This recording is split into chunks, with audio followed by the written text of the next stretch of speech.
Sa mundo ng sabong, hindi sapat ang magaling na bloodline. Kailangan ng sistematikong conditioning para mailabas ang tunay na galing ng manok sa ibabaw ng ruweda. Tulad ng isang mandirigma, ang manok panabong ay dapat palakasin hindi lang sa katawan, kundi pati sa isip at tibay ng loob. Sa episode na ito ng Bakuran Boss TV, ibabahagi namin ang 3 pangunahing teknik na susi sa mas epektibong paghahanda.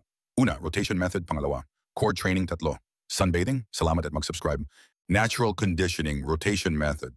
Ilagay ang manok sa fly pen, running pen, or scratch pen para gumalaw ng kusa. Core training.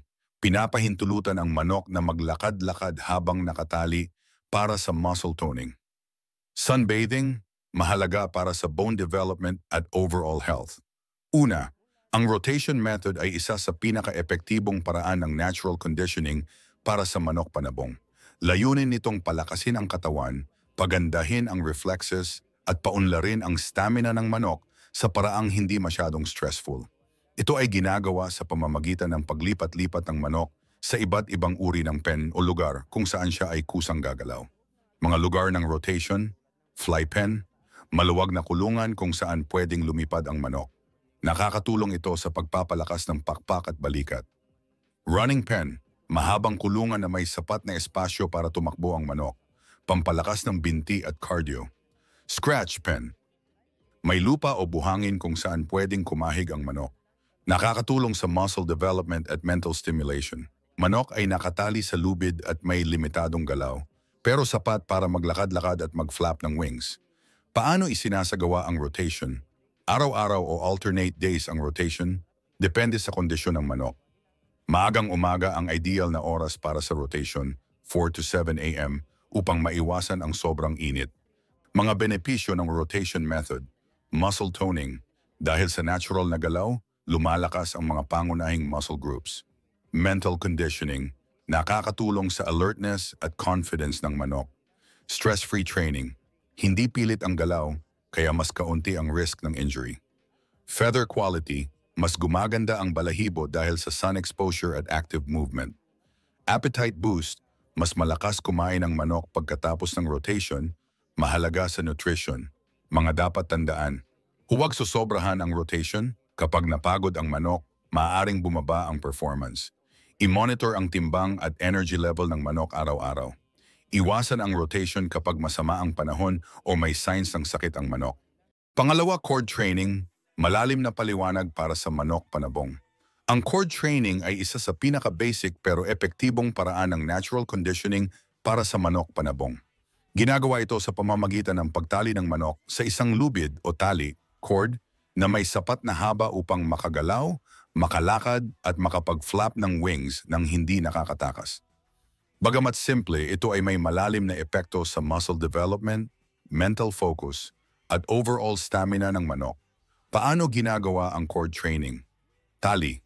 Gumamit ng matibay na cord, kadalasang nylon, na may haba na 3 talampakan. Lugar, ilagay ang manok sa open area na may lilim at sapat na espasyo para sa paggalaw. Oras, karaniwang ginagawa tuwing umaga, 5 to 7 a.m. at minsan sa hapon, 4-5 p.m. Tagal, 1-2 oras kada session, depende sa lakas at kondisyon ng manok. Mga uri ng galaw sa core training. Walking exercise. Natural na paglalakad ng manok sa paligid ng cord area. Pampalakas ng binti at cardio. Wing flapping. Kusang pag-flap ng pakpak habang nakatali. Pampalakas ng balikat at dibdib. Jumping. Minsan ay tumatalon ang manok, lalo na kapag excited o alert. Nakakatulong sa explosiveness. Mental alertness. Dahil exposed sa paligid, natututo ang manok mag-react sa tunog, galaw, at presensya ng ibang manok. May mga benepisyo ng core training. Muscle development. Natural na galaw ang nagpapalakas sa mga pangunahing muscle groups. Stamina building. Regular na paggalaw ay nagpapataas ng endurance. Behavioral conditioning. Natututo ang manok maging alert, confident, at hindi masyadong aggressive. Feather health, dahil sa sun exposure at active movement, gumaganda ang balahibo. Appetite improvement, mas malakas kumain ang manok pagkatapos ng core training. Mga dapat iwasan, sobrang tagal, huwag susobra sa oras, baka mapagod o ma-stress ang manok. Extreme weather, iwasan ang training kapag sobrang init o maulan. Injury risk, Siguraduhing walang matutulis o madulas sa paligid ng cord area. Aggressive exposure. Huwag ilapit sa ibang manok kung may tendency na mag-away. Tips para mas epektibo ang cord training. I-rotate ang location ng cord area para hindi magsawa ang manok. I-observe ang behavior. Kung masyadong tahimik o agresibo, i-adjust ang training. I-combine sa ibang exercises tulad ng bench workout o fly pen para sa holistic conditioning. Tatlo, ang sunbathing ay hindi lang simpleng pagpapaaraw.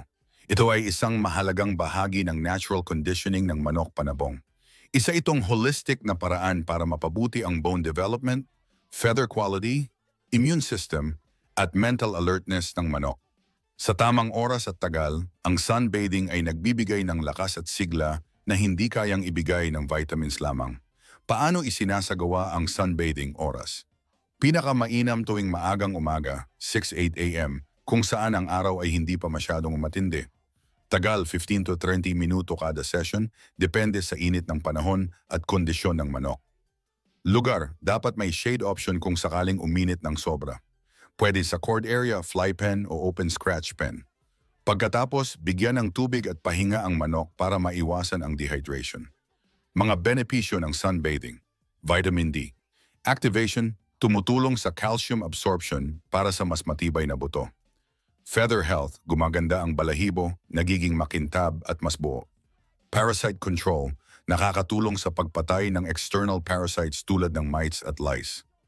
Mental conditioning, nagiging mas alert at relaxed ang manok sa exposure sa natural environment. Appetite boost, mas malakas kumain pagkatapos magpaaraw, mahalaga sa nutrition. Mga dapat iwasan, sobrang init. Iwasan ang sunbathing kapag tanghali o sobrang init ang panahon. Signs of stress, kung ang manok ay hingal na hingal o nagtatago sa lilim, itigil agad ang session. Mahinang manok, kung may sakit o bagong purga, huwag munang ipaaraw. Tips para mas epektibo. I-combine sa cord training. Habang nakatali, pwede nang sabayan ng sunbathing. Observe behavior. Kung masigla at alert ang manok pagkatapos, ibig sabihin epektibo ang session. Regular schedule. Gawin ito 3 sa 5 beses kada linggo para sa consistent conditioning. Kung gusto mo, pwede kitang tulungan gumawa ng sunbathing schedule na swak sa bloodline ng manok mo. Lalo na kung gusto mong i-develop ang tibay ng buto, ganda ng balahibo at overall health. Sabihin mo lang kung anong klaseng palo o laban ang target mo.